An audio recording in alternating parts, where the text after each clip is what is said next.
नमस्ते दोस्तों, आप सभी का स्वागत है।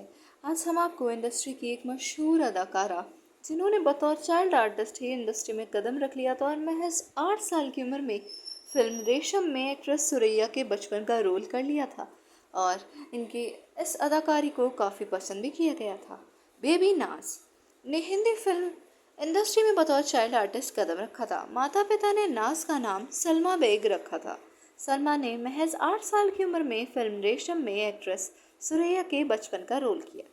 सलमा के पिता लेखक थे जो स्ट्रगल करते रहे। पिता के दोस्त प्रोड्यूसर लेखराज ने पहली बार सलमा को फिल्म में काम करने का मौका दिया था।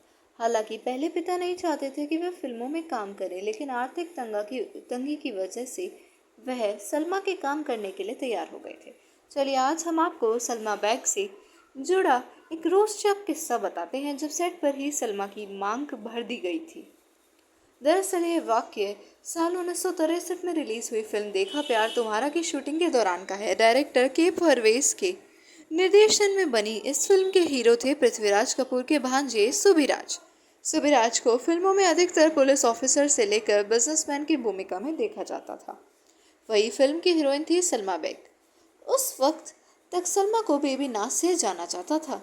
फिल्म देखा प्यार तुम्हारा की शूटिंग प्रतापगढ़ के एक किले में चल रही थी। सुबेराज और बेबी नाज काफी घुल मिलने लग गए थे। धीरे धीरे यह मुलाकात प्यार में बदल गई। सुबेराज को यह मालूम था कि मुंबई जाते ही वह नाज से दूर हो जाएंगे। इन दोनों की शादी के बीच दो अड़चन थी। पहली, अलग अलग धर्म और दूसरी, नाज की इनकम से ही परिवार चलता था। सुबेराज नाज से दूर नहीं होना चाहते थे। एक दिन सुबेराज ने शूटिंग के दौरान ही बेबी नाज की मांग में सिंदूर भरकर उनसे शादी कर ली। उस वक्त इस खबर ने हिंदी फिल्म इंडस्ट्री में पूरी तरह तहलका मचा दिया था और था उस दौर का एक रोचक किस्सा।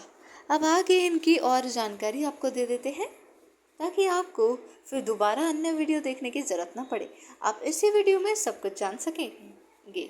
बॉलीवुड की भाषा में उन्हें सोने की चिड़िया कहा जाता है, जो कि सुनहरे हंस का एक रूप है।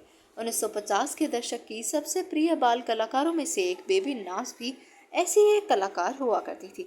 व्यवहारिक रूप से प्रत्येक बाल कलाकार, चाहे वह यहाँ हो या हॉलीवुड में खोए हुए बचपन, कैमरे के सामने बेतुके घंटों तक काम करने के लिए मजबूर होना, नींद और भोजन से वंचित रहना तथा इससे भी बदतर स्थिति की जोरदार शिकायत करता है। मुंबई में जन्मी सलमा बेग, जिन्हें बेबी नाज के नाम से पुकारा जाता है, उनके अनेकों गेमाइन प्रदर्शनों को याद करने वाले लोग उन्हें इसी नाम से पुकारते हैं। उन्हें 4 वर्ष की आयु में मंच पर अभिनय करने के लिए बाध्य किया गया। तत्पश्चात उन्होंने 100 से अधिक फिल्मों में अभिनय किया और अंत में उन्हें अपने बैंक की जमा पूंजी और आभूषणों के बिना ही अपना जीवन यापन करने के लिए छोड़ दिया गया। उनके पिता मिर्जा दाऊद बेग एक असफल पटकथा लेखक थे। अपनी गरीबी की स्थिति में उनकी मां ने स्पष्ट रूप से अपनी इकलौती बेटी को परिवार का एकमात्र कमाने वाला माना। ये एक और कहानी है कि बेबी नाज की मां ने अंततः अपने पति और बच्चों को छोड़कर एक फिल्म कैमरामैन से शादी कर ली।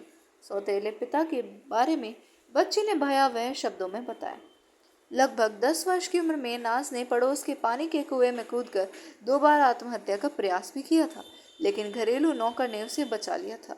ऐसी दुर्भाग्यपूर्ण कहानी बहुत है। आप कह सकते हैं कि यह कोई नई बात नहीं है। मुझे डर है कि यह सरासर हृदयहीनता है।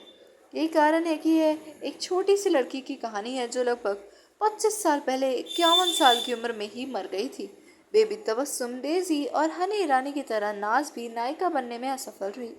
बेशक वयस्क होने पर उन्होंने 30 से ज़्यादा फिल्मों में काम किया, जिनमें से सबसे मशहूर महमूद के साथ लंबे हाथ, फिरोज खान के साथ चार दरवेश और सुदेश के साथ रॉकेट गर्ल नामक एक साइंस फिक्शन फिल्म में मुख्य भूमिका रही।